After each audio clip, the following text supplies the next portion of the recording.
Kejriwal bail పై తీర్పు reserve చేసింది Delhi high court. Liquor కేసులో నిన్న కేజ్రీవాల్ కు బెయిల్ మంజూరు చేసిన ట్రయల్ కోర్టు ఆర్డర్ ను ఢిల్లీ హైకోర్టులో ఛాలెంజ్ చేసింది ఈడీ. ఈ పిటిషన్ పై ఢిల్లీ హైకోర్టులో వాదనలు జరిగాయి. కేజ్రీవాల్ బెయిల్ ను వ్యతిరేకించింది ఈడీ. లిక్కర్ కేసులో కేజ్రీవాల్ కు వ్యతిరేకంగా ఆధారాలు ఉన్నాయని తెలిపింది. కేజ్రీవాల్ తరపున అభిషేక్ సింఘ్వి, విక్రమ్ చౌదరి వాదనలు వినిపించారు. ఇరుపక్షాల వాదనలు విన్న హైకోర్టు తీర్పును రిజర్వ్ చేసింది. హైకోర్టు ఆర్డర్ వచ్చే వరకు తీహార్ జైల్లోనే ఉండనున్నారు కేజ్రీవాల్.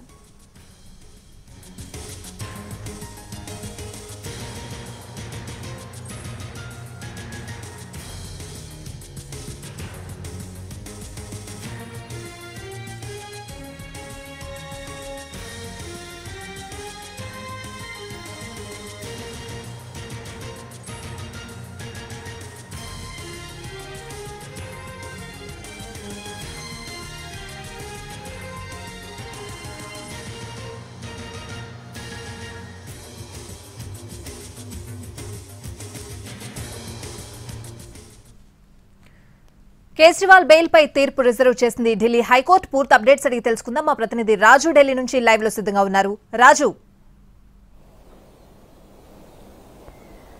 యశ్వతి, ఢిల్లీ లిక్కర్ కేసులో ఢిల్లీ ముఖ్యమంత్రి కేజ్రీవాల్ కు ట్రయల్ కోర్టు బెయిల్ ఇచ్చింది. కానీ ఇప్పుడు ఆ బెయిల్ పైన హైకోర్టులో వాదనలు జరుగుతున్నటువంటి నేపథ్యంలో హైకోర్టులో వాదనలు కూడా ముగిశాయి.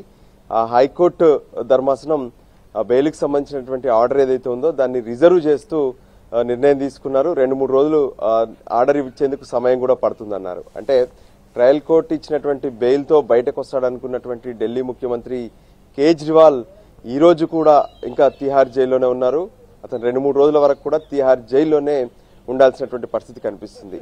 ఎందుకంటే ఎప్పుడైతే ట్రయల్ కోర్టు బెయిల్ ఇచ్చిందో ఆ బెయిల్ను సవాలు చేస్తూ ఈరోజు ఉదయమే అత్యవసరంగా ఢిల్లీ హైకోర్టును ఆశ్రయించింది ఈడీ.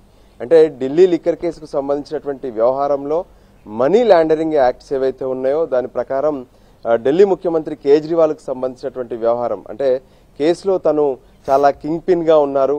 అంతేకాదు ఏదైతే సౌత్ గ్రూప్ నుంచి వచ్చినటువంటి 100 కోట్ల రూపాయలను తనే డిమాండ్ చేశారో అందులో 45 కోట్ల రూపాయలు గోవా ఎన్నికల్లో ఉపయోగించారు. సో అత్యవసరంగా ఈ కేసును ఢిల్లీ హైకోర్టు విచారణ జరపాలని చెప్పి ఢిల్లీ హైకోర్టును ఆశ్రయించారు. దాంతో హైకోర్టు వెంటనే ఈ కేసును విచారణ జరిపేందుకు ఒప్పుకోవడమే కాకుండా ప్రత్యేకంగా నిన్న ఏదైతే Delhi Rouse Avenue special court అంటే ట్రయల్ కోర్టుగా ఉన్నటువంటి రౌజ్ అవెన్యూ స్పెషల్ కోర్టు ఇచ్చినటువంటి ఆర్డర్ పైన స్టేను కూడా విధించారు. అంటే ఢిల్లీ హైకోర్టు ఆర్డర్ ఇచ్చేంత వరకు కూడా ఏదైతే ట్రయల్ కోర్టు ఇచ్చినటువంటి ఆర్డరు అమల్లోకి రాదు, నిలుపుదల చేయాలంటూ కూడా ఆర్డర్ ఇచ్చినటువంటి పరిస్థితి కనిపించింది. అయితే ఈ రోజు దాదాపు అంటే 12:30 నుంచి ఇప్పటి వరకు అంటే సాయంత్రం 5 గంటల వరకు సుదీర్ఘంగా అంటే మధ్యలో లంచ్ బ్రేక్ వదిలిపెడితే సుదీర్ఘంగా అటు కేజ్రీవాల్ తరఫున కావచ్చు మరోవైపు ఈడీ తరఫున ఇరువైపులా వాదనలు కొనసాగాయి.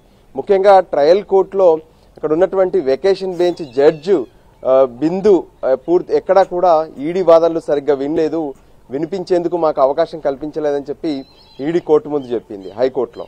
సో దాంతో అటు కేజ్రీవాల్ తరఫున హాజరైనటువంటి అభిషేక్ మను సింఘ్వి మరోవైపు విక్రమ్ చౌదరి వీళ్ళిద్దరు కూడా పూర్తి స్థాయిలో ట్రయల్ కోర్టులో ఈడీ తమ వాదనలు వినిపించింది. కావాలనే కేజ్రీవాల్ బెయిల్ ను అడ్డుకునేందుకే ఈ ప్రయత్నాలు చేస్తున్నారంటూ కూడా వాళ్ళు తమ ఆవేదనను కోర్టు ముందు చెప్పడం జరిగింది. అయితే ఈ సందర్భంగా ఈడీ మరోసారి అంటే ఏదైతే ఢిల్లీ లిక్కర్ కేసుకు సంబంధించి కేజ్రీవాల్ పాత్ర పైన మొత్తం కూడా హైకోర్టు ముందు వివరించడం జరిగింది, తమ వాదనలు వినిపించింది. అందులో కీలకంగా ఏదైతే నూతన ఎక్సైజ్ పాలసీని ఢిల్లీ ప్రభుత్వం తయారు చేసినటువంటి క్రమంలోనే ఇక్కడ పెద్ద ఎత్తున అక్రమాలు జరిగాయి. దాన్నంతా కూడా కొందరికి ఉపయోగపడేలా కొందరికి లబ్ధి జరిగేలానే ఇందులో ఈ కొత్త పాలసీని తయారు చేశారు. పైగా ఏదైతే ఇప్పటి వరకు ఉన్నటువంటి పరిస్థితుల్లో కేజ్రీవాల్ ఇందులో కీలక సూత్రధారిగా ఉన్నారు కాబట్టి ఆయనకు బెయిల్ ఇవ్వడానికి వీల్లేదు. ట్రయల్ కోర్టు ఇచ్చినటువంటి ఆర్డర్ ఏదైతే ఉందో దానిపైన పూర్తి స్టే ఇవ్వాలంటూ కోర్టు ముందు తమ వాదనలు వినిపించారు. అయితే ఇప్పటికే మధ్యంతర బెయిల్తో గతంలో ఎన్నికల ప్రచారం సందర్భంగా కేజ్రీవాల్ వచ్చారు. ఎక్కడ కూడా తను బెయిల్ కండిషన్స్ ను బేఖాతరు చేయలేదు, ఖచ్చితంగా కేజ్రీవాల్ బెయిల్ కు అర్హుడు అని చెప్పారు. సో సరిగ్గా ఈ రోజుకి కేజ్రీవాల్ అరెస్ట్ అయి 3 నెలలు అంటే మార్చి 21వ తేదీన అరెస్ట్ అయ్యారు.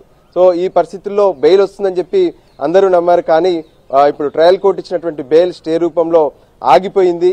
ఢిల్లీ హైకోర్టు 2-3 రోజుల్లో దీనికి సంబంధించినటువంటి ఆర్డర్ నిచ్చే అవకాశాలు కనిపిస్తున్నాయి. అక్షయ. థాంక్యూ రాజు.